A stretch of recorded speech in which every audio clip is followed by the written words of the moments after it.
kuha yung values ng wind load or the pressures of the wind, no? Coming from our code. If you remember, kinuha natin siya from page 2 to 2, no?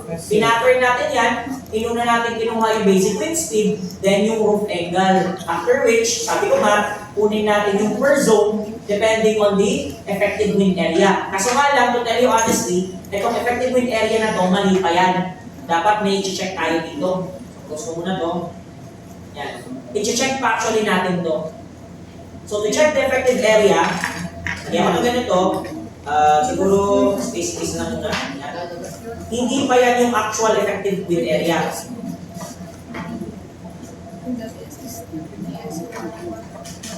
Okay. So i-check natin sa paanong paraan. Ang sabi kasi sa ASC code, ewan ko lang kung meron akong copy dito. Wala. No, wala. Sige ako na lang mag-set. Pakita ko na lang later. Ang sabi sa ASC code, ang effective width daw natin or yung per inch spacing need not to be less than. Or in other words, it's not less than, greater than. Not less than, greater than, no? Or equal to any. Your per inch spacing is not less than or need not to be less than the truss spacing divided by 3. Sabi doon. Kasi once na hindi mo na-satisfy ito, magbabago yung equation ng effective area natin. So, ito dapat yung i-check. Your truss spacing daw ay dapat, your per inch spacing should be greater than truss spacing divided by 3. Kung hindi, ibig sabihin kapag nangyari ito, na nasatisfy niya, ang equation ng area effective ay as it is. Per inch spacing times truss spacing. As it is siya. If hindi siya na-satisfy, yun yung problem. Papalitan niyo yung equation ni per inch spacing. Ayan yung value niya pala. So, hindi na dapat per inch spacing yan. Otherwise,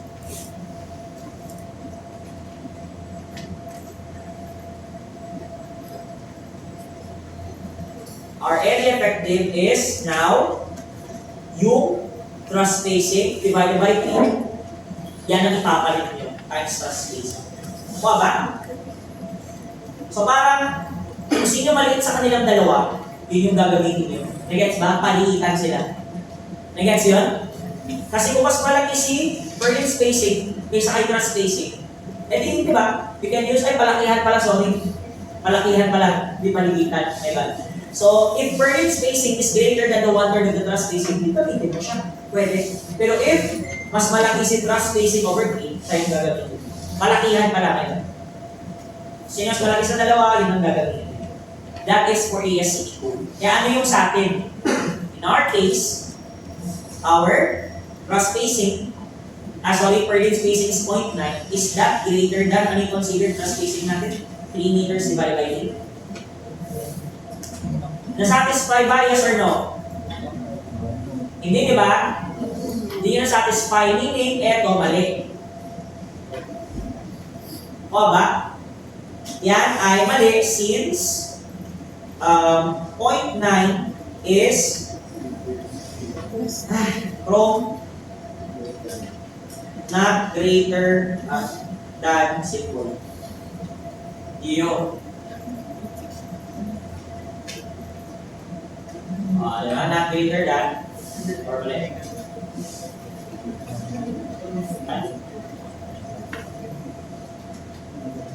Not greater than 3 meters divided by 3. Or, sige, 1 meter na halo. Mali 3 na yun lang.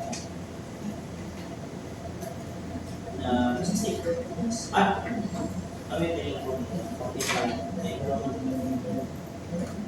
Ba? Hindi niya na-satisfy. So, it's 0.9 greater than, ganun ay. O tama, hindi siya greater than. So meaning, ang effective area niya dapat ay hindi TS times TS. It's TS divided by 3 times TS. Tamang effective area ay 1 meter times 3 meters. Equal to 3 square meters. So sir, magbabago ba yung wind load natin? Hindi na. Bakit? Page 2 to 2, dalawa lang naman kinompare natin 2 or 4.5, tama? So kahit 3 pa yung effective area, malamang yung smaller area pa yung gagamitin niya, tama? Kasi smaller area means larger pressure. pa rin yung pressure na kinuha natin, ang nagbago lang yung affected area.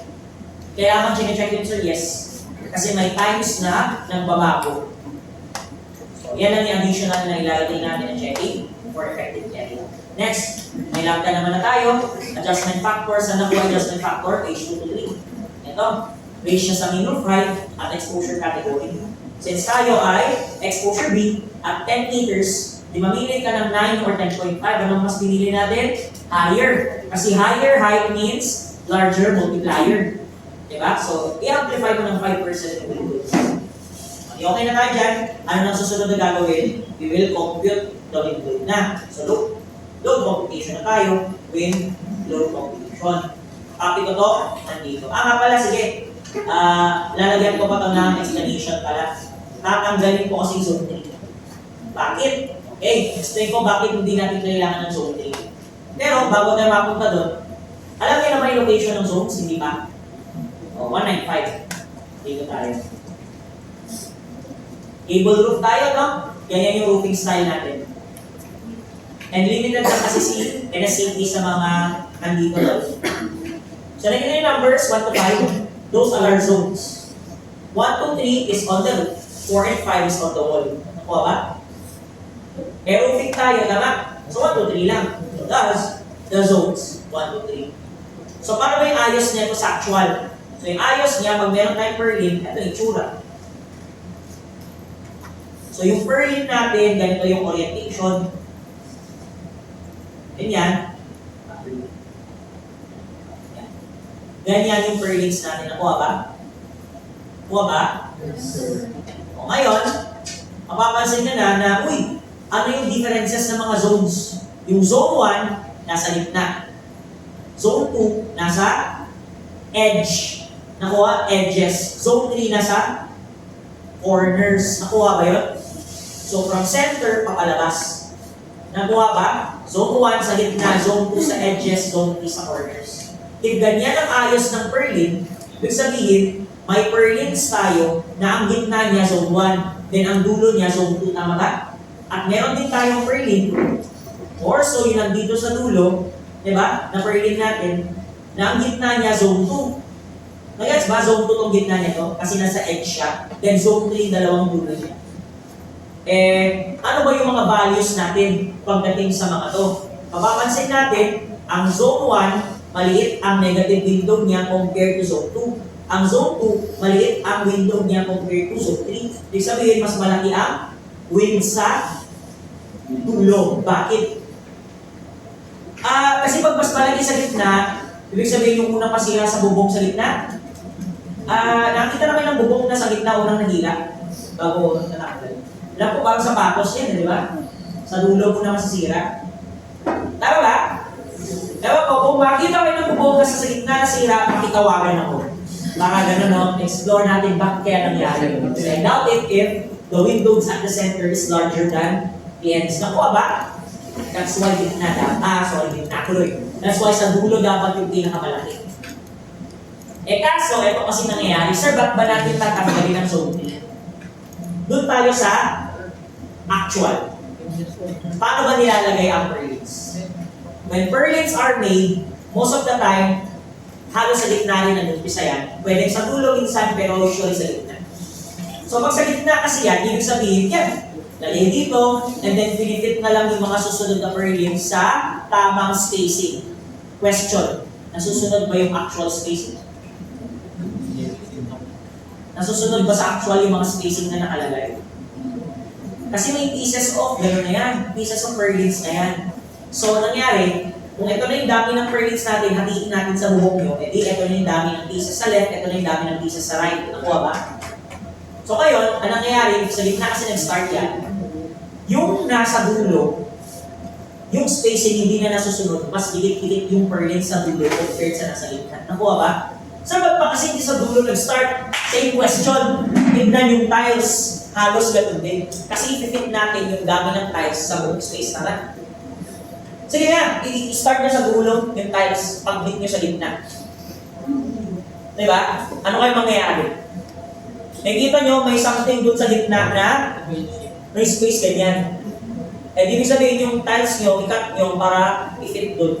Okay lang ba? Ang pangit tignan. Di ba? Kaya sa nag-uumpisa tiles, sa gitna, papalabas, yung dulo ang mag-a-adjust na gets ba? Para magandang tignan. Kasi ang mga dulo natatakpan. Pero yung gitna, kitang-kita yan. Nakuha ba? Try nyo. Pag-uwa ng bahay ng tiles, kailan try kung ano sabi ni Sir Jim. Tapos kaamon ka na lang sa di makatay kung nakita mo yung gano'n no? Yung isang maliit na patch na tinry nila, ilan yun. Ano magagawa mo doon? Pati tignan, di ba? So, gano'n din sa purlin. Eh, na-adjust sa dulo. Kaya, yung purlin sa dulo, mas tikit-tikit pa. Eh, mas matibay ang purlin pag mas malapit. Tama? Di ba? Pwede nga lang purlin, tikit-tikit eh. Hindi mo na kailangan ng bubong. Mahal naman. Di ba? Ang mahal naman yan, may sobrang ewan ko daw, mahila pa yung bubong nyo. Puro purlin ang laman yan. Di ba? So, appropriate amount lang. So in that case, yung purlin sa dulo, hindi na kailangan i-consider. Yung mga zone 2 and 3, hindi na. Yung gitna na lang, mas delikado. Nakuha ba? Pwede. Zone 1, zone 2 lang yung nasa gitna. Tama ba? Diba? Consider natin itong purlin na ito. Ay di zone 1, zone 2 lang. Kaya, highlight yung zone 3, delete row. Zone 1, zone 2 lang. Kuha ba yun? May question? Ba't ko tinanggal yung zone 3? Actual basis kasi. O ngayon, ang gagawin ko na ay, siguro dagdagan ko ng ganun mamaya ng isang mga row sa taas. I-copy ko na to. Table na to, ilagay ko sa window combination. Mababa ko na rin siguro. So, dagdagan ko ng row sa taas, ilalagay ko lang yung equation. No? Search ko. Para lang may pagkita equation. Ilagay ko siya sa... So, ano yung equation natin for wind load? The equation for the wind load is located at page 190. Ito. Lambda, KCT, PNet 9. Sir, ano yung PNet 9 na yan? Itong PNet 9 na nandito sa right, yan actually yung nakuha natin from the table. Nakuha ba? Itong lahat ng yung PNet 9. Nakuha ba? Kaso, hindi lang yan yung final pressure. Bakit? Meron pa tayong KZT. What if iba yung topography ng lupa? Hindi dapat mag-increase yung wind, tama ba? Okay. So may amplification. Kung patag naman, edi times 1. Diba? Pag times 1, walang nagbago. How about yung lambda? Lambda is based on the height of the building and how exposed your building is from the wind. Kasi diba, paano nakuha yung lambda? Depende sa height and exposure category. So the more exposed your building is, the more the height your building has, the larger the multiplier. Nakuha ba yun? 1.05 nakuha natin. Ibig sabihin, it's high enough and exposed enough to increase 5%. Nagets ba? Kasi 0.5 yung nalaglag. Nakuha ba yan? O increase natin ng 5%. So yung ilalagay natin dito, equation yan. Insert equation. So yan yung P net is equivalent to, walang lambda symbol dito, papain ko na lang. P net is equivalent to lambda, ayan, times AZT,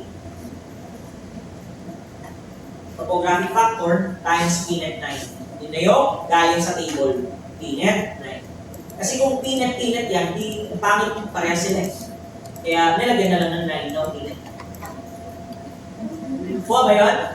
So, itong PNet, ito na yung gagawin natin final wind pressure. Pero convert na natin kagad to linear. So, ilalagay ko dito sa baba ng window natin, lagyan ko ng underline na rin siguro, Berlin spacing. Kasi paano ba natin gagawin linear yan? Multiply sa Berlin spacing. Nato.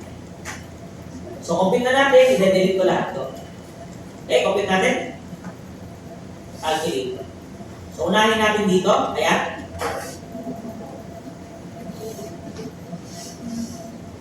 Ash.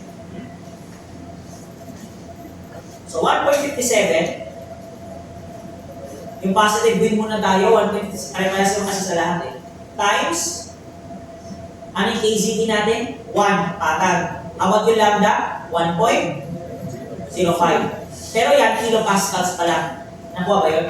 So, ano susunod? Gawin? Kilonewton per meter sa times 0.9 per spacing 1.48. kilonewton per meter, lahat ng positive. Nakuha yun? Kasi equal lahat ng positive waves. Okay, then negative na tayo, isa-isahin natin. So, anong magayari sa wind load? That's 2.66 times 1.05 na lambda times 1 pero di ko na ilalagay. Then, pressure pa lang yan. Gawin nyo linear times 0.9. Final 2.51. Nakuha ba? Okay. So, this is 2.51 kilonewton per meter. Next, 4.38, no? So, 4.38 times 1.05 na lambda times 1 na hindi ko na ilalagay, pressure pa lang yan. Then, para gawin linear times 0.9 or 0.14. Yan ang ilalagay ko dito. 4.14 kilonewton per meter. Lastly, 6.0. 5.70. Nakuha ba? Yan ay mga linear load na ilalagay natin sa saan natin. What? Kuha ba? May question? Question? Ano lang? Some part, new unit. That, next na yan. Saan hindi nyo nakuha? Dito. Kasi lahat meron naman na tayo ditong value eh. Ito, kung saan nakuha itong mga to? Ha? Di ba malala kung saan natin nakuha itong mga kilopascal na initial na gano'n? Diba ito? Diba ito? Ayan. Ayan. Ano yung basic wind speed natin? Ay, sa computation? Ano ba talaga? Lahat o gano'n?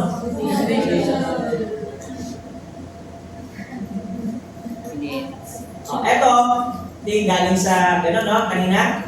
Then yung overhang galing sa page 2 to 3. Kasi malabang yung zone 1, zone 2 dito. Then yung overhang dito. Diba? Diba?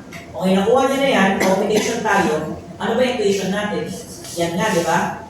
Lambda AZT, Pnet 9. O paano nakuha yung 1.48? Sige, isa-isahin natin. So, Pnet para sa positive ay unahin natin sa lambda. Ano yung lambda? 1.05. Ano yung AZT? 1. Ano yung Pnet 9 ng positive? Tingin sa taas ulit, 1.57. So yan, paki-calculate yan, in kilopascals pa lang yan. Nakuha ba? Pero kailangan natin linear. Wala pa per limb spacing. So yan na, 1.48 km per meter. Nakuha yun. Nakuha ba? Sige, Pnet na ka. Next, yung nandito sa gilid, ganun din. Papalitan lang yung value na to. Ano yung value ng negative wind? 2.66. Papalitan ko na. 2.66 to, lalabas 2.51. Kuha ba? O, may tanong pa? Kasi it follows the rest. So, lambda, AZT, Pnet from the table, Pnet 9, and then yung per limb space. Para linear.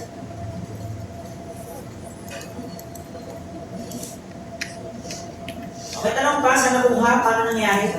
Tanong lang.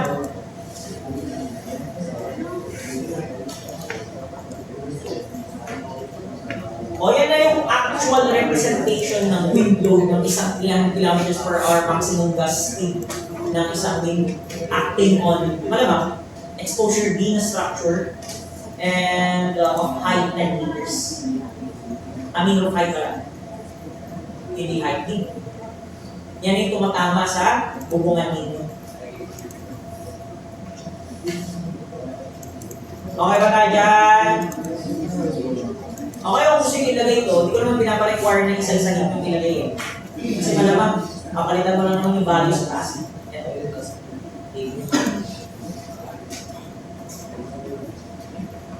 Ganyan na siya. Okay na. Kaya may kulang pa tayo. Di ba, binigyan natin yung zone 195. Question, if nandito yung isang purlin, yan, yung isang purlin nandyan, paano mo malalaman kung gaano kalayo yung zone 2 bago mag-zone 1? Tama? You need distance. So, ano yung gagamitin yung distance? Pinakita kayo dyan, A. Baba? Okay? So, bago na mag-proceed, A ka muna. Baba? Bago mag-proceed, eto muna. Okay, so kunin natin yung A. So, A muna tayo. A ka muna. Dito.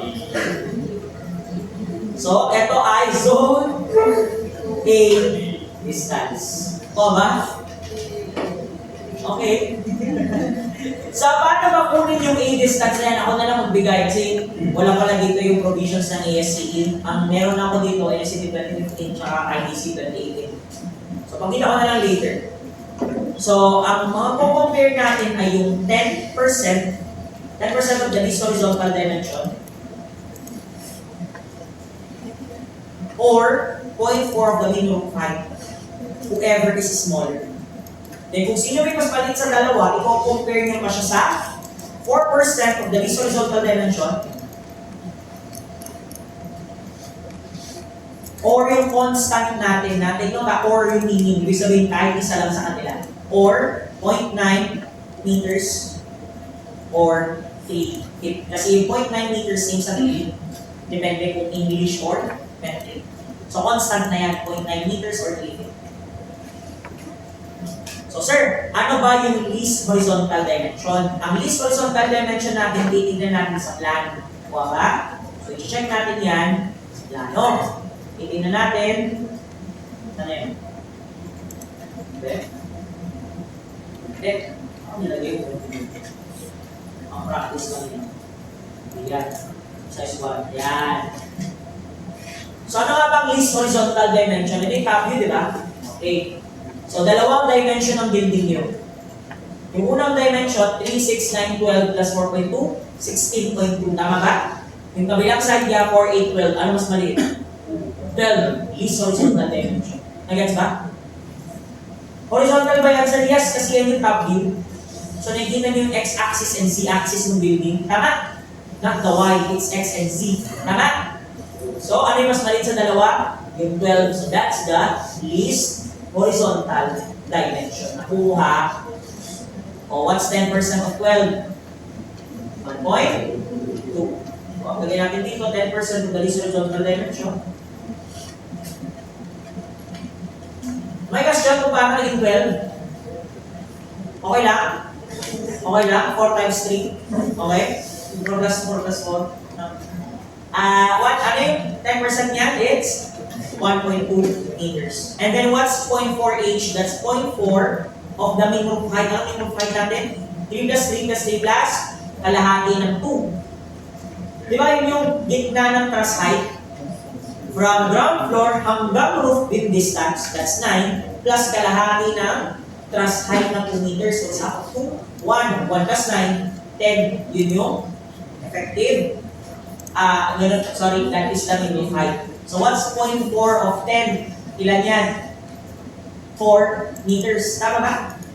Ako ba yun? So, 4 meters siya. Ang sabi dito, whoever is smaller. Nagets ba? So, ano yung smaller between the two? 1.2 o 4? 1.2 smaller, di ba? So, talo na ganito. Is. Kasi whoever is smaller. Nakuha? Ngayon, siyang smaller, siya yung weaker dito muna, i-compare pa natin yung value niya. Saan i-compare, sir? Sa 4% of the least horizontal dimension or 0.9 meters or 3 feet. Since meter naman na to, edi meter na lang. Kuha ba? Anong comparison na susunod? Ang next na comparison, not less than. What? So dito sa dalawang to, paliitan, smaller. Because sino yung winner sa dalawa, dapat ang value niya is not less than or greater than. Nakuha? Greater than dun sa dalawa. Pagka yung isa lang ay hindi greater than dyan, ay Pag kahit isa, hindi greater than dun sa dalawa dito sa ilalim, kahit sino sa kanila pwede maging final A distance niya. Okay? So dito, gagawin natin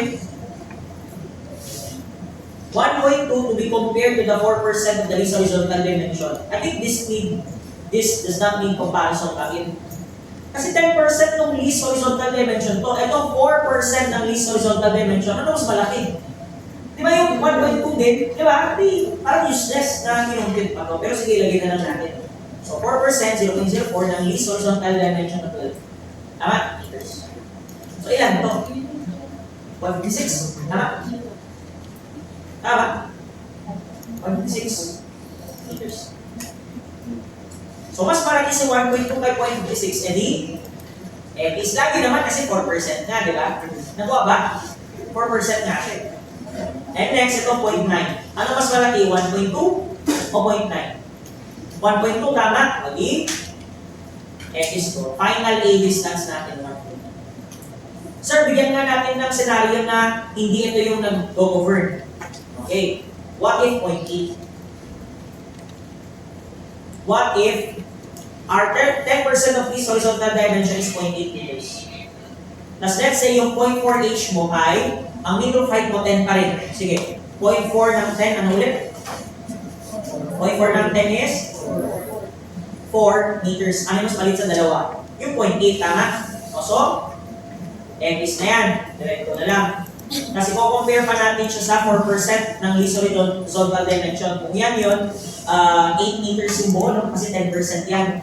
So what's 4% of 8? Kaya 100 times 4. Ilan yun? 0.32. Tama? Tama ba? No? 4%? O yan. Jadi, is 10% greater than 4%? Yes, no? So, talo to. And lastly, compare mo siya sa ano yung minimum natin, yung 0.9 meters. Is 0.8 greater than 0.9? Greater nga, di ba? Ay, greater than is 0.8, which is yung nandito kanina, greater than minimum 0.9. Hindi, di ba? So malamang, ito yung gagamitin natin A distance. Yan na kasi yung minimum 0.9. You can never go below 0.9, but can go higher than 0.9. Nakuha? Yan yung distance ng ating zone 2 bago mag-zone 1, excluding the overhang. Meaning, ganito siya. Kung may ganyan ka na beam, hatiin mo yan sa ganito, mauna muna ang overhang. Nakuha ba? Then, dyan pala mag-start mag-count ang zone 2. Nakuha ba? Then the rest na naiwan ay zone 1. Nagets yun? Overhang, zone 2, zone 1 sa gitna. Nakuha ba? So after the overhang, mag-start yung count ng if 0.9 man, edi dapat from dito, 0.9. Nagets ba? Ito na yung 0.9 mo, zone 2. Then the rest, kung ano man ang naiwan na distance. And sa kabila, 0.9 din. Nakuha ba yun? 0.9, 0.9, and then the rest of the length kung ilan ang naiwan. And eto, bahala na kung ilan gano'ng kahaba yung overhang niya. Nakuha? Ganyan ang idea ng A distance. So, try natin dito. So, 1.2 kasi hindi naman siya, lagpas siya ng 0.9. Ito yung magiging value ng A mo. Let me repeat, whoever is smaller between the two. Then kung sino mas maliit sa dalawa, dapat greater than dito sa dalawa. Or yan na, naka-or to, so kahit isa lang sa kanila. Hindi naman ende, or siya. Okay. So dito, ang A distance natin ay, A is equivalent to 1.2 meters. So pwede kong i-bold na lang to para yan na yung magiging value. So ibig sabihin, dito, dapat from here, kasi overhang, then ito na mag-start, tama, is 1.2 meters ang zone. Pero ang ginagawa, para simplify, lahat na lang ng span na to ay zone 2 na. Pwede ba yun, sir? Possible siya, kasi ibig sabihin sinasobrahan mo yung binubuhan niya. Kapag sinasobrahan mo binubuhan niya, di mas okay ka. Isa yung mas kaya niyang magbuhat ng mas mabuhat. Pero pakita ko kung paano. paano maglagay ng exact? Kasi malamang, minsan gusto nyo exact. So huwag niyo muna akong gayahin. Pakita ko lang yung exact, then yung gawin natin is yung lahat na lang ng span. So huwag niyo muna akong gayahin ha. Ito gagawin ko. Ano ba yung zone 2? Unahin ko na sa zone 2 ah. Zone 2 linear, ito na yun. So zone 2 linear, itong 4.14 na. Kunin ko yung value ng 4.14. So, uniform force, negative ang, positive ang away. Okay? Negative ang towards. So, away kasi negative ito. So, 4.14 siya. Yan yung zone 2. Kaso nga lang, pag hindi ako naglagay ng D1, D2, by default, yung buong span malalagyan. So, kailangan ko mag-start. Saan ako mag-i-start? Yun yung importance na malaman kung sino yung first point, second point sa beam. Kasi lagi ang binabasa ng staan dyan, yung first point. So, ganito yung beam mo. Ano yung haba ng beam natin dyan? Yung haba nito, 4.2, no? Yan yung mahabang side. So, if this is the entire 4.2 of the beam, ibig sabihin, ito yung 0 meter mark niya, nakuha. And then yung zone 2 natin ay nasa 1.2 meter mark yung zone 2. Tama ba? Diba nasa 1.2 yun? Kasi yan yung A distance natin. Then yung dulo, ito yung 4.2 meter mark, which is yung total length ng ating beam. So, ang gagawin natin dun sa D1, D2, di ba dito yung D1, D2, sinabi ko na yan, saan ang start, saan ang end. So, ilalagay ko sa D1, if I start with 0, edi ang D2 ko ay 1.2. That is my 4.14. Nakuha ba? From 0 to 1.2. So, yun ang ilalagay ko, from 0 to 1.2. Then yung zone 1 ko na mas maliit, ano din siya? Nakalimutan ko yung Y, dapat naka-local Y ko. I'll explain mamaya kung bakit. Then repeat ko lang, paano naman yung zone 1 sa gitna is 2.51. So ilalagay ko dito 2.51, Y local. Sana din ako mag-start para sa zone 1. Ano ilalagay ko sa D1? That's correct. 1.22. Ang ilalagay ko dito ay dapat mag-start siya sa 1.2, then mag-end siya sa 4.2. Nakuha ba? Kasi start and end yan. Kaya importante yung malaman kung nasa yung first point. Kasi what if lang, ang ginawa nyo instead na left to right, nag-right to left ka. Ibig sabihin yan, ang staad, sinusunod niya yung first point na pinindot nyo. Ibig sabihin, ang zero mo, nandito sa dulo. Nagets ba? Kapag nag-right to left ka, nandito yung zero. So, dapat ang distance na ilalagay mo dyan, ano dapat po? That is 3 meter mark. And then yung dulo, siya yung 4.2. So, mangyari dyan, dapat kapag nag-zone 2 ka, or unahin mo sa zone 1, pwede. Ang ilagay mo sa zone 1 is, 0 to, from 0 to 3, ang zone 1 mo. Then ang zone 2 mo, from 3 to 4.2. Yun yung importance. Lalo na kung nakalimutan yun, patay tayo dyan. Asan yung pinindot kong una? What's the first point? What's the second point? Nakuha? Sir, paano malalaman? Simple lang naman eh. Punta kayo dito. Sige, pakita ko lang dito. That is 1.22, 4.2, no? Punta kayo. Paano malalaman kung sino yung first point? Wala akong pipindutin. Yung cursor ko, i-hover ko lang dun sa member. Ano nakita niyo? May colors, no? May green end, may blue end. Tama? Yung green end is always the first. Nakuha ba? Meaning dito, sa taas, ito yung green end niya, ito yung blue end niya. Nakuha ba? Yung nasa baba, napagbaliktad mo. Nandito yung green end sa right, nandun yung blue end sa left. Nagets ba? O doon na lang makikita, asan yung green, asan yung blue up. Yung first ko nandito. So from 0 to 1.2, 1.2 to 4.2. Nakuha ba? Ganun dapat siya. Nakuha yun. Green will always give you the first point. So, dalawa yung load pero sa isang member ko ilalagay. Nakuha ba yun? Kaya dito, pansinin nyo, huwag kayong mag-assign to view, use cursor ko siya. Pindutin ko dito, hanggang dun lang. Tama? And yung pangalawa ay mag-start kung saan ko nilagay yung starting point niya, which is yung two loads in one member yan. To satisfy na 1.2 lang yung zone. Pero yun nga, sabi ko sa inyo, pwede nyo i-simplify yan.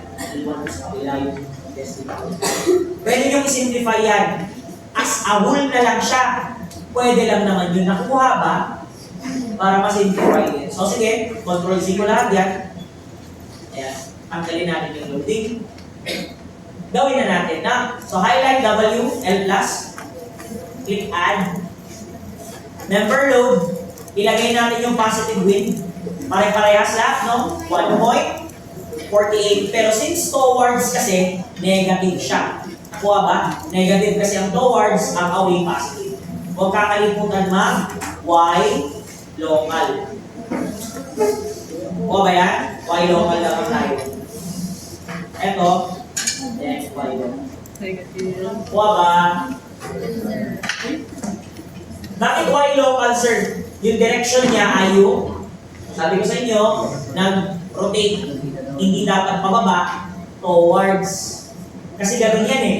Ganyan yung bubong mo, ganito yung purlin mo. Hindi naman, di ba, ganyan yung bubong mo, ganito purlin mo. Hindi naman pwede yung window mo pababa, di ba? It's towards. Kasi bubuhatin niya at an angle. Nakuha ba yun? At an angle niya bubuhatin. So dapat towards, hindi downward. Nagets ba yun? Okay? O yan natin. Eh, para-parehas naman sila binubuhat. Overhang man yan, zone 2 man yan, zone 1 man yan. So, assign to view. Tama? So, highlight natin, assign to view, click assign, click yes. May difference ba siya sa live load? Ipakita ko na may difference yan. Pansinin nyo. Pindutin ko yung live load, pababa. Pero pag pindutin ko yung window positive, may angle. Tama? May difference. Why? Kasi nag-rotate ka nga na channel. Nakuha ba? Yan yung tamang representation niya dapat. Di ba? Kasi pag tumama sa bubong, naka-angle na siya sa ganun mo sa purlin mo. Hindi siya pababa. Pababa ba yung iba? Baka na-global nyo yan. Pababa. Bakit? Pinutin mo lang ito. Hindi nag-adjust na.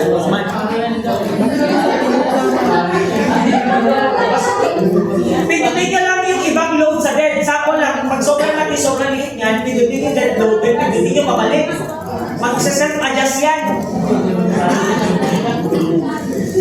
Mag-self-scale lang, adjustment yan.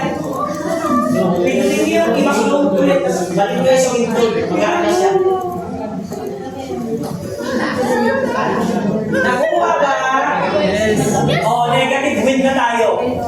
Sabi ko kanina, nakadepende sa placement. Nakita na naman yung value. Overhang should have the largest wind load. Pagitna ng pagitna, pahina ng pahina, negative win. Nakuha ba? Kasi yun ang idea natin. Dapat unang masisira yung nasa dulo. Kasi nga di ba, pag nasira yung sa bubong, ang balita ko, dulo na masisira, di ba? Hindi sa gitna. That's why largest sa dalawang dulo to smallest sa gitna. O huwag na natin i-follow yung A, kasi yung A distance naman 1.2 lang, at 3 meters dun sa right, 4.2 meters sa left, kahit i-hold mo okay lang. Okay lang yan. Kung mag-over the assignment, sige, di okay lang. Kung maliit lang naman yung size, then it's okay. Pero just in case lang na nalalakihan kayo, pwede klikitan, pwede nyo i-change yung value. Possible sa mga. Pwede nyo gawin yung ginawa ko kanina. Be exact. Okay? Pero simplihan natin. So, highlight and load, negative, click add. Member load, isa-isahin natin. So, 2.51 muna. Positive away So, positive. 2.51. Y local, click add. Next, 4.14. Y local, click add. And lastly, 5.7. Y local, click add. And 2.50. then, close na natin yan. Dapat, tatlo lang. 4.40. Next. Di ba meron kayo report? Yung di mo yung report? Ha? Hindi nyo na gawin. Kayo, kahit ngayon, okay lang sa kayo dito pero sa activity kailangan. Ginagawa ko, di ba? Di ba bibigay? Sa activity. Paano nyo mapapa-explain sa akin na yun yung ginamit yung values nila? Ayoko ba? Huwag kayo sarili nyo Wala naman. Eto, hindi ko lang gawin yan. Hindi ko, hindi ko siya, hindi yan yung standard. Ginawa ko lang. Boss, narinig ko na yan. Lagi ko narinig yan, papatingin yan, gawa ko, basis ko rin. Yun na pala, pangalan na lang pinalitan. So, ganyan, no? Pero alam basis. Kita naman ito eh. Basis. Narinig ko na yan, eh. Sige, bigay natin para walang rason. Pero hindi dapat ganyan kaparehas dun sa inyo. Dapat magbabago, lalo na yung orientation, yung mga ganun yan. Kasi dapat maayos yung pagkakagawa nyo. Yung tipong pwede siyang ipasa sa office ng LGU. Kasi ganun yan. Yan yung mga binabasa ng consideration. Hindi lang size hinahanap nila, ano, dead load, light load, earthquake, wind consideration yun. So dapat yun na binabasa ng engineer ng LGU. Yung direct kay, depende kay ganun ba, may municipal engineer, hindi na yan. Pero hindi na si municipal yan. Kapag may problema, talagang madadaan na sa kanya. Laki na siguro ng problema pag makupakyat pa ng municipal yan. Kasi yan yung papa-approve ka na ng building permit. Yan dapat architectural plan, structural plan, plumbing, lahat, fire safety. Lahat dami yan para may building permit ka na hindi ginagawa. Ang ginagawa, napapatayo ka agad bago pa kumuha ng building permit. Ayos. Dami ganyan. Tapos pag dumating, ayan na, kompromisa. Wala na, nakatayo na eh. Mababantayan mo din yun na may nagpapagayo sa ganitong lugar, bibig pa. Mag-compromise na lang. Sir, bakit pwede hindi na sila kumuha ng building permit? Hindi pwede. Hindi kayo makakapagpa-kabit ng kuryente pag walang building permit. Kaya wala silang choice. Eh yung iba, jumper. Ayun na problema yan, di ba? Hayahay. Okay, so nakuha ba to? Kaya wala silang choice eh. Kailangan nila ng building permit. No choice sila. Hindi kayo pwede makapag-pakabit sa kanila ito ng kuryente. Unless may ganun ba doon na other na table na yan. Okay, so lagay na natin. Ako na lang maglagay yung pinakamalaki at pinakamaliit. Use cursor ko sa inyo sa isa. Overhang muna, and then zone 2, and then the rest sa gitna, zone 1. Ano lang? First span na nga yan, yung mahirapan pa yan eh. Hindi ko na nga ginawa at 0 to 1.2, di ba? First span na yan. Malaki sa dalawang dulo overhang, then maliit ang gitna. Di ba nakikita? Ayan yung zone 1, no? Naka-highlight yung 2.51. So kung ano yung color blue dyan, yun yung naka-highlight doon. Tama? O yan yung zone 1 ko, yung tatlong nasa gitna. Then zone 2 ko, yung katabi ng overhang, kabilaan. Then yung overhang ko, ewan ko lang explain ko yung overhang. Explain ko ba kung ano yung overhang ko? Alam ko na namin yung overhang. Sir, paano ba nagkamali ako? Pag-wrong sino na ako kasi? Meron naman. Bakit? Mas malakas sa dulo. Sira sa gitna yung buhok mo ah. Hindi, ganito gawin mo. Pwede ito. Di ba 5.7? Yan sa bin 1 and bin 7. Balik mo ito. 1 space 7. Ito, 5.7? Sign. Yung dalawang buho na. baliktad din ako. Nasa 3.45 naman. Ito, 3 space 4 space 5. Sure ba?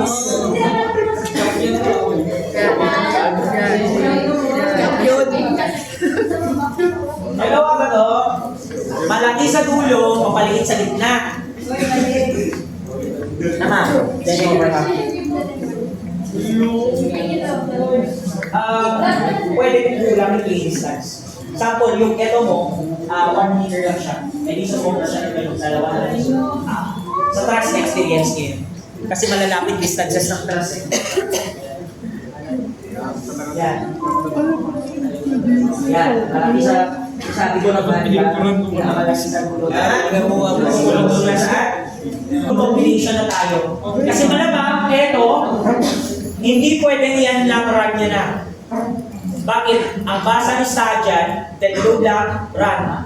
Line load lang, run. With load lang, na positive, run. With load negative, run. May ganun ba sa actual? Wala. Kasi all situations should have at least a dead load. Tama? Naalala niyo yung real life scenario na sinasabi ko? LRFT, AST? Yun dapat ang basis natin. So dapat ilagay natin load combination. Question, paano maglagay ng load combination? Sa ganun muna tayo, basic muna tayo, no? Manual natin ilalagay. Mga ba? Naglagay ba ka ng load combination dati? Hindi ba? Yes. Yes, naglagay. O, for others na naglagay, hindi alam nyo na yung gagawin. For others na hindi, ganito gagawin natin. Pwede natin i-minimize muna yung mga basic load folders. Then sa gilid, ang i-highlight nyo ay yung load cases detail. Pakipindot si load cases detail, highlight nyo itong load cases detail. Then, add sa baba. Load cases detail, then add. Kuha ba? Then sa ganitong interface, ang pindutin nyo ay yung define combination. Ayan, naalala na. Naalala? Ginawa ba ng iba? O yan. Ngayon, ako, meron akong personal na ginagawa dito. Okay, so ganito tayo systematic, maayos, at painginin yung ginagawa. Sample. Hindi nyo ba pinapalitan yung load number dati? Ako papalitan ko kasi. Bakit? Kung ano kasi yung last na load number dun sa ginawa ninyo kanina, meaning yung susunod na number, ito na agad. Eh, 4 ginawa natin, tama? Meaning by default 5 na to. Ako kasi, pinapakalanan ko dyan pala. Why? For specific purpose. Pwede kasi na maraming load combination. Masanay na tayo na ninanumberan natin sila para alam natin kung saan gagamitin. Nakuha? So, eto kasi gagamitin natin to design, tama? Mamaya kasi meron pa tayong isa, hindi siya to design. It's used to check. Magkaiba ang to design and to check. Nakuha? Magkaiba yun. So, meron kang load combinations to check, meron kang load combinations to design. Nakuha? Eh, hindi sila sabay ginagamit. So, doon muna tayo sa to decide. Ako, when I try to provide numbers, lalo na sa load number, lagi ako nag-start sa first number, series number siya. So, series number 1, meaning meron siya purpose. Then, may series number 2, series number 3, series number 4, na-gets ba? My first number starts with series number. Then, yung susunod na number, maglagay ako ng at least 2. Para, yun yung load number or combination load number niya. So, series number, then load number. Paano una kong gagawin? Load number 101. Nagets ba? Anong meaning ng load number 101 ko? Series 1, load 1. Nagets ba? Sir, bakit? Kasi ganito yan. O sige, explain ko muna bakit 101. Sir, di ba pwedeng 101 na lang? Paano kapag lumagpas na ako ng 9 load combinations? So, 1, 1, 2, 1, 3, 1, 9, ano susunod? 110. Pangit, tama? Kaya 101, 102, nagets ba? Kasi pwede lumagpas ng 9. Second na explanation ko dyan. Bakit ba natin pinapalitan yan? Kasi pag ganun kayo, magkakasunod kayo 1, 2, 3, 4, 5, 6, 7, 8, 10. Pag nag-run ka kasi, magbibigay si STAD sa inyo ng output, sasabihin niya kung anong load number yung nag-convert. Naalala niyo ba kung ano yung load number 13? Eh kung marami yung load combinations yun. Maalala mo ba si 43, 41? Sa una pa lang, hindi hanapin niyo ba yung load, tama? Kaya nga natin ninanumberan. Kasi it's, for example, 103, it's the third equation from the series 1. Maalala niyo yun, tama? No need to go back. Maalala mo kung ano yung load combination na tinutuloy. Nakuha ba? Kaya ninanumberan na dyan pala. We use the idea with fullest. Nakuha? Ba't ko ninanumberan ng ganito? Kasi yan ibibigay ni STAD, yung load number. Okay? Next, the name. Paano naman yung name? Parang folder name lang yan. Kung ano yung laman. So, ano ilalagay dyan? 1.4 DL. So, hindi ko pa nilagay yung multiplier, ha? Ang nilagay ko pa lang yung pangalan ng folder. Nakuha ba? Pangalan pa lang ng folder yan. Para alam ko na yung laman yan is 1.4 times dead load. Nakuha? Pwede pangalan nyo kahit ano yan, basta naalala nyo, kahit cactus pa pangalan yan, okay lang. Basta alam mo na yun yung 1.4 dead load. Next, anong susunod? Types tayo. Anong type na gagamitin? By default, we use normal. Kasi pag sinabi yung normal, whatever is the multiplier, i-multiply doon, then i-add na lang. That's the normal type. Just add all of them. Meaning kapag negative siya, opposite direction, minus. Na-gets ba? So, yun lang yung normal. Just add all of them. You subtract by putting negative sa multiplier. Nakuha ba? So, technically, add lahat. So, add. Kung negative, edi, ito, plus the negative. Ganun siya. So, technically, add lahat pag sinabi mong normal. Ano ba yung SRSS, sir? SRSS yung nasa baba is square root of the sum of the squares. Square root of the sum of the squares. Nakuha ba? SRSS. So, ibig sabihin nun, kinukuha mo yung resultant, actually. Di ba? Square root ng sum ng dalawang value na naka-square. Di ba? Same as ganyan. Resultant. C squared is equal to A squared plus B squared. Square root both sides. Tama? C is equal to square root of A squared plus B squared. Square root of the sum of squares. Tama? Saan yan ginagawa kapag meron kayong mga pinocompute na kailangan kunin yung resultant? Like earthquake, for example, mga ganong scenario, pero advanced type na yun, hindi na natin ginagamit. And meron din yung ADS, absolute value yan. So, yan, hindi rin natin masyadong ginagamit. Gather all of the values, get the absolute. So, doon na tayo sa normal. We follow the normal type. Nakuha ba? Nakuha ba? May question? Okay tayo? Sige, good. Next, yung format natin. Yung format, yung A sub I, yan yung multiplier. Nakuha ba? Yun ang dito. Yung LI, yan yung load number. So that's A times loading. Nakuha? Lalagyan lang natin dito yung multiplier. Then, pagkalagay nyo dyan ng 1.4, di ba? Kasi yan yung multiplier natin ng dead load. Pagkalagay ng 1.4, ang susunod na gagawin, i-highlight nyo sa left side yung ilalagay sa right side. Ibig sabihin yan. So, to highlight, left click sa mouse yung dead load. Nakuha ba? Then, paano siya ilalagay sa right? Lagay nyo lang, gamitin nyo lang yung isang greater than. Kasi pag dalawang greater than, ipo-force mo na lahat ng nasa left mapupunta sa right. Na-gets ba yun? E di lahat times 1.4. Ginagamit yan to reset kasi. Lalo na pag kunwari, nagkamali ka, ang dami mo na nilagay, ay, nagkamali ata ako sa lahat. Gamitin nyo to ang dalawang less than. Ibig sabihin, lahat ng nasa right, babalik sa left. Nakuha yun? Okay? So, doon lang tayo sa isang greater than lang. So, highlight DL, lagay sa kabila. Ano ang mapapansin nyo? Nawala na yung dead load sa left. Tama? Kasi yun na yung load is 1 times 1.4 factor. Di-add na natin yan. Kuha ba? Pagka-add nyo, mariretain yung interface. Di ba? Retain yung interface, pero pag tinignan nyo sa right, ay gano'n na doon. Load number 101, with the folder name na 1.4 dead load, ang laman niya, 1.4 times load 1. What is load 1? Dead load. Kuha ba? O ano yung mga load? Ano yung mga real scenario natin? That's the first, tama? 1.4 dead load. Eto, gawin ko muna, then gawin ninyo, no? Ako na lang muna para mabilis. Kaysa mantayin ko pa kayo. So next is load 102 ako, 1.2 dead load plus 1.6 light load. Yan. So dito, 1.2, I like dead load, 1.6, I like light load. At sa kabila, ayun na, okay na, add. Next, 103, 1.2 dead. Plus 0.5 light load. Kasi maliit ako light load, 1 with load, positive. Happy. Dito, dead load sa kabila. 0.5 with light, 1 yung with load, positive. Add. Next, 4. Okay, dito, negative wind. So, 1.2, then load. 0.5, light load. 1 with load, negative. Then add. Next, 5. 0.9 then, plus 1 with load, positive. Then, 1 positive wind, add. And lastly, 106. Meron pa ako mamaya isa, explain ko kung bakit. 0.9 then, 1 with load, negative, lagay sa kabila. Tapos na. E, ganyan ako lang.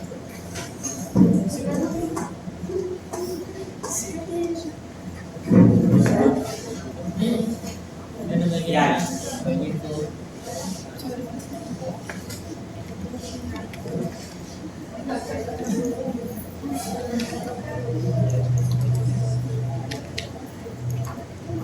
Hindi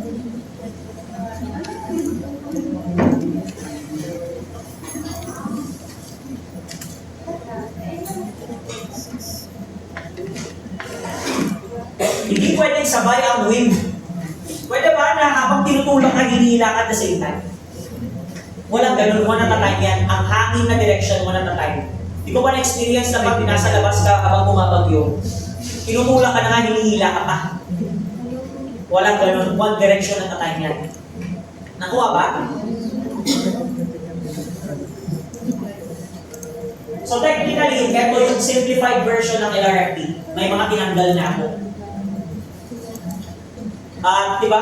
Pinakita ko naman yan last time. Sir, pag walang earthquake, hindi naman natin po consider. Kasi ganun ba sa'yo? May times load yan, ganun. May kulang pa dyan, explain ko mamaya bago ko ilagay. Ganun sa'yo. Multiplier.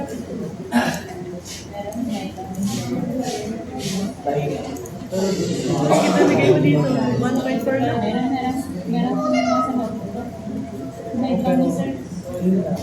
Alam mo yung mga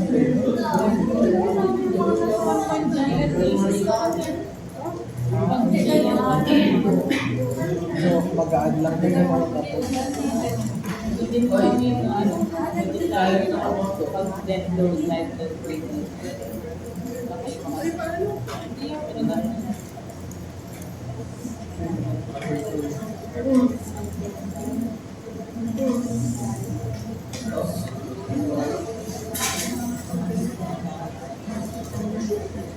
One point two plus 1.6.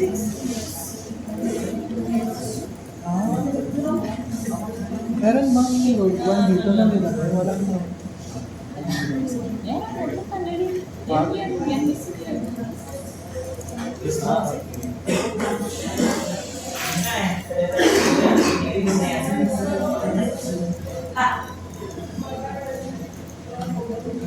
Ano multiplier? Okay na? Grab ko. Ay, dalawa yun eh. Yan, hindi nagpatagal sa amin kanina. 1.6 tama. Ay, 1.2. Yung pangalan naman ng pangalawa, nakita ko na. Ano na load pa ba? Walang pwede mo post. Yan, yan. Dun sa loaded load na 6 lang mo. Ay, The top ang nilagay mo. Pwede? tapos gano'n ulit ako.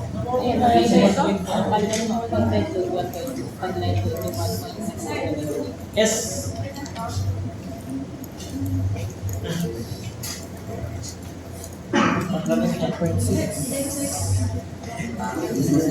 Ikaw naman, sabi mo yes, yung cases ka din, and then define combinations. Sabi mo na dati kung ano.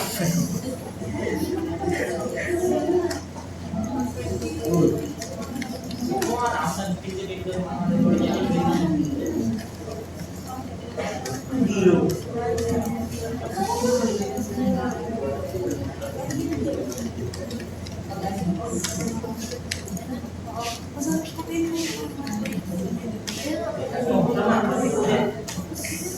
Hindi ito, one at a time.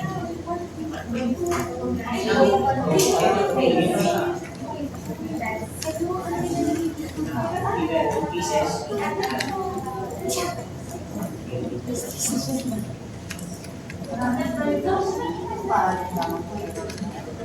at a time dito. Yan is yung second. Series 1 yung order. Ito muna, then I go. 1.6. Then I will then add. One at a time. Saan? Pwede. Ganito gawin ko. Saan ba?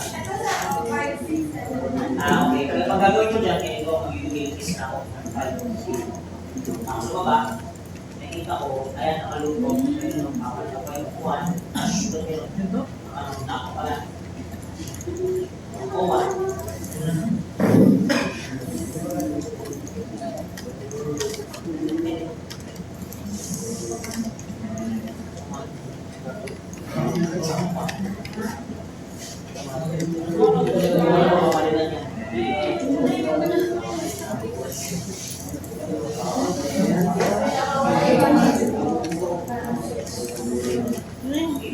Ano nawawala yun?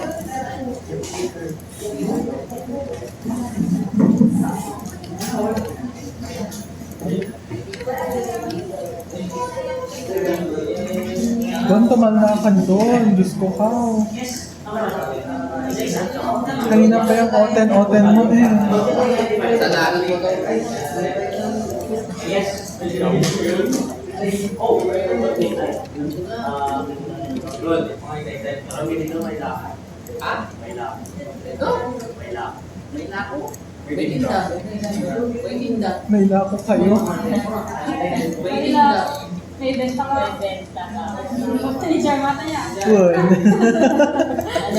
Teacher, may lako. Parang naibenta. Parang tinda talaga yun. Parang Pero may lako ang ano. Wedge. Hindi niya.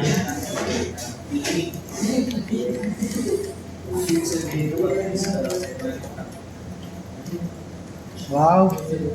Yeah. Ay, sagutin niyo na kasi kawawa na yung set ko. Wait, 9 na lang pala sa sunod. Bakit?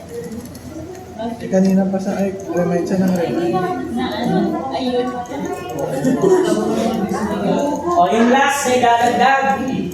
This is for checking kasi. Mag-check tayo later. Magkaiba kasi itong i-check sa design. Ulitin ko, yung 101 to 106 na yan are used to design, meaning to find out if the size is okay or not. Kaya niya bang buhatin yung expected loads niya. Yun lang yung use ng 101 to 106. Do we use the same values to check deflections? Hindi. To check deflections, dapat ang tinitingnan natin yung ang araw-araw na nangyayari. Bakit seasonal lang yung largest dito? Araw-araw ba may wind load, may bagyo? Araw-araw? Hindi, di ba? So when we use serviceability checking, we use service loads. Ano yung service loads? Yung nangyayari sa araw-araw is just 1 times dead load plus 1 times live load. You call that service load. Kasi yun yung pinaka nangyayari sa isang taon. Tama? Isang taon, di ba, dead load and live load lang? Yun lang talaga nangyayari. Bakit? Yung wind load, araw-araw ba? Earthquake, araw-araw ba? Hindi, di ba? So yun yung ginagamit to check deflection. You call that service load. Sir, bakit? That is serviceability checking. Magkaiba kasi ang design check sa serviceability check. Bigyan ko yung example. Pwede kasi na hindi siya pasok sa serviceability pero pasok sa design. Paano ba masasabi na serviceable ang isang building? That is, if nagagampanan niya yung tungkulin niya to shelter the structure kahit anong mangyari sa structure. Example ng isang structure na matibay sa design. Ibig sabihin sa design check, pasok siya. Ibig sabihin, kaya niyang buhatin, pasado lahat ng members. Nagets ba? Mag-apply ka ng loads, kaya niya. Eh, paano yung serviceability check? Pwede ba, sir, na pasado siya sa design check, pero hindi siya pasado sa serviceability? Pwede. Example, matibay na yung building mo, pero nung yumanig yung earthquake, ganyan. Di nga nasisira, tama? Nasisira ba yung building? Hindi, kasi design. Pasado siya. Kumusta kaya sa loob? Kung ganyan yung building. Nagets nyo? Kumusta kaya sa loob kung ganyan? Di naman nasisira yung building, pero nagagamit ba? Yun yung serviceability. Nakuha ba? It should be of service na gagamit mo for shelter. Kaya nga, sa serviceability, maliit lang. Nagets nyo? Nandun ko sa loob. And, di ba? Yung actual amount of deflections lang for mga movement lang yan. Hindi yung ganyan, no? Natilapog ka na siguro pag gano'n. At least safe yung building. Ang tanong ikaw, safe ka ba? Diba? So, dapat pasok sa dalawa. Design check and serviceability check. Yan 101 to 106, design pa lang yan. So, let's check deflection. So, ano yung ilalagay natin bago? Load number, series 2 na siya dapat. Tama? Kasi pang ibang use na siya. So, series 2, load 1. Ano yung usual na nangyayari? It's 1 dead load plus 1 live load. Kuha ba yan?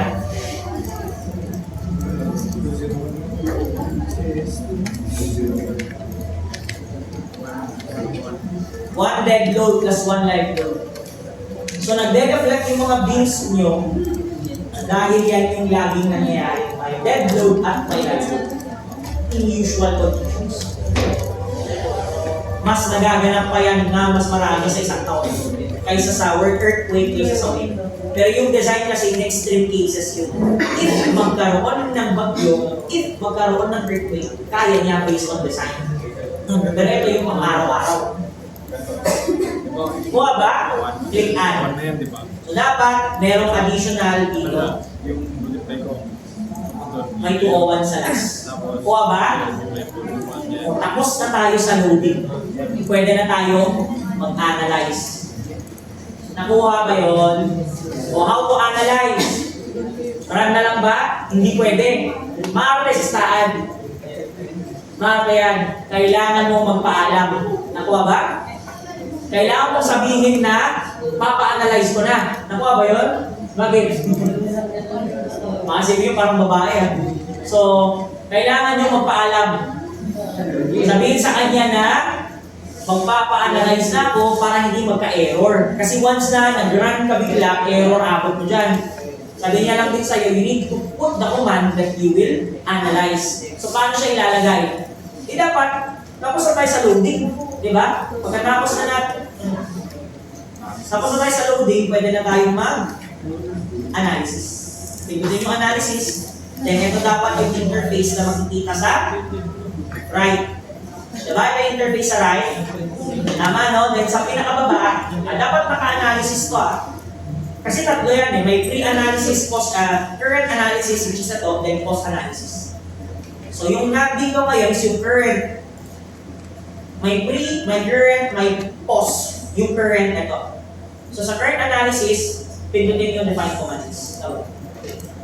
Then, by default, ito yung unang magpapakita. Diba? Yung magpapaalam ka na perform analysis. So, yan na.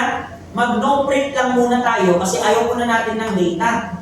Kasi ano lang ba gusto natin malaman kung nag-analyze? Ano lang ba sinasagot ng perform analysis? If stable yung structure mo o hindi. Yun lang. Yan. Nakuha ba?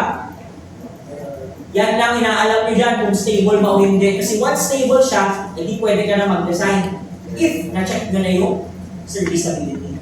So eto, no print muna, click add. So dapat kung na-click nyo na yung add, may makikita kayong performative mail sa gilid. Eto. Kuha ba? O once nakita nyo na yan, run, no? How to run ito? Pwede nyo, two ways, no? Sa taas. Sa taas, may nakalagay run analysis. Or shortcut, control, F5. Nakuha ba? Okay, run that ship.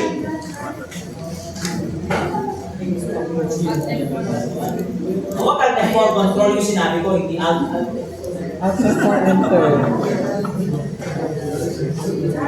O malamang, zero error, zero warning, zero notes yan. Kasi sinundan nila naman ako. Kuha ba? O ngayon, ano nang susunod? Ano ibig sabihin na ito? Stable yung structure. Yun lang yun. Kahit anong i-apply na load dyan, hindi siya gagalaw. Walang permanent deformation na gagalaw siya. O hindi magbubog pa ng ganun ba? O ngayon, kailangan na tayo, pwede na actually na mag-design, pero dapat i-check muna natin yung deflection. Sabi ko nga yung serviceability. Kailangan ma-check ang serviceability dyan. So, paano mag-check ang serviceability? Kailangan natin na post-processing data. So, pwede nyo gawin, go to post-processing mode, or kung na-close nyo na yan, may other option sa gilid, may post-processing din doon. Kuha ba?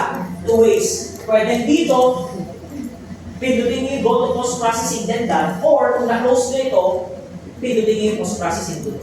Same lang ang lalabas na interface. Magiging ganito. Natanong sa inyo na interface to? Nagpakita ba to? Yan. Ngayon, by default, ibig sabihin yan, lahat ng loads mo ay kasama sa post-processing. Sir, ano bang meron sa post-processing? Lahat ng natutunan nyo ng post. And mech, andyan. Lahat. So, click natin OK. So, sample, ayan, nandito na tayo sa post-processing.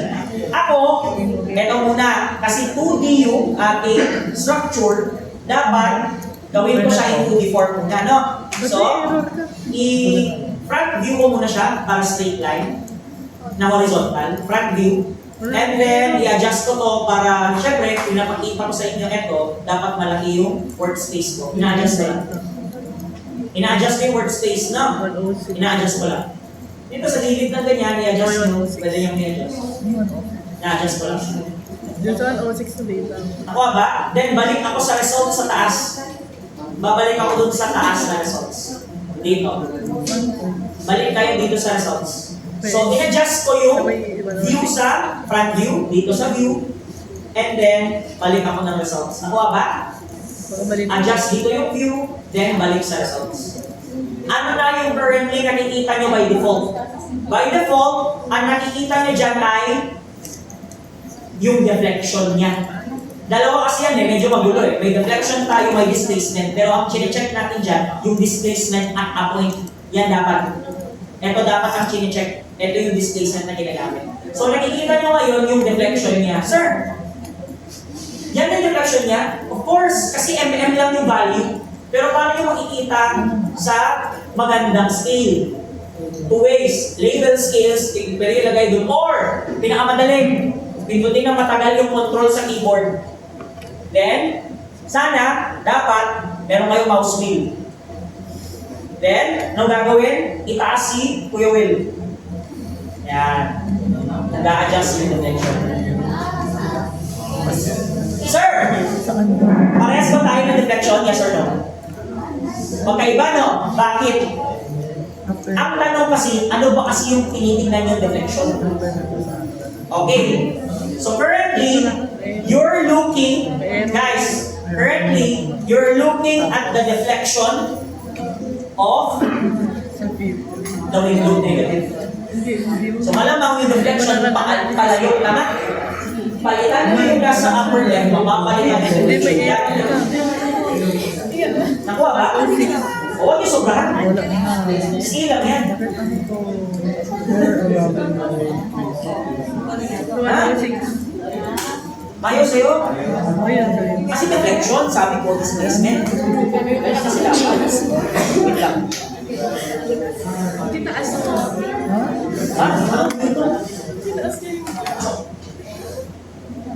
So, sample. Wala pang design to at checking pa lang to. Sample. 23.33 limit live load. Pero yung lumabas dito, 25. Anong gagawin? Papalitan natin yung size ng channel. Better, mas matangkad. Bakit? Higher, height means larger inertia about x-axis, tama? And meaning higher inertia about x-axis, lower deflection. Actual. So yung 25 mo na actual deflection dun bababa. Kasi yung 23.33 hindi na yung mag-move unless, di ba, yung inyong support, ilalayo mo pa. Di ba? Hindi na magbabago yung 23.33 unless yung thrust mo, nilipat mo. So technically, kung nandun na yung thrust mo, hindi na magbabago yan. Ang magbabago later kapag nilagyan mo yung size ng channel. Pag nilagyan mo yung size ng channel, lalaki yung inertia. Paano ba ulit pagpili ng deflection? A number over EI, tama? Divided by EI siya. E will never change. Kasi scale na yan. So, constant na yung E mo. Yung I magbabago. Increase the size, you increase the inertia. A over EI siya. Increase the denominator, inertia. You decrease the deflection. Make sense, tama? Increase the size, decrease deflection. Ganun na mangyayari. Para pumasok siya sa 23.33. Nakuha ba?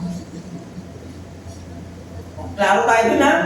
Pinulit ko pa 2 beses. I'm clear as water in terms of explanation. Sinabi ko naman lahat from start to finish. Sana na-record dyan at balik-balikan ninyo. Tama! Dami pang methods ang sabi dito para magawa yan later. So baka next meeting natin, continue natin siya hanggang design ay matapos na siya hanggang computation. Then most likely, on the next meeting na, next meeting na yung activity. So, bibigyan ko ng plano, it's your turn to show me how did you learn what I did. Without notes. Of course. Yung codes lang ang, at saka yung plans lang ang open. Ang allowed na mabuksan. Codes and yung plan lang. And word file, malamang gawa kayo report. Okay? Kaya yan! Mukha lang makagal isang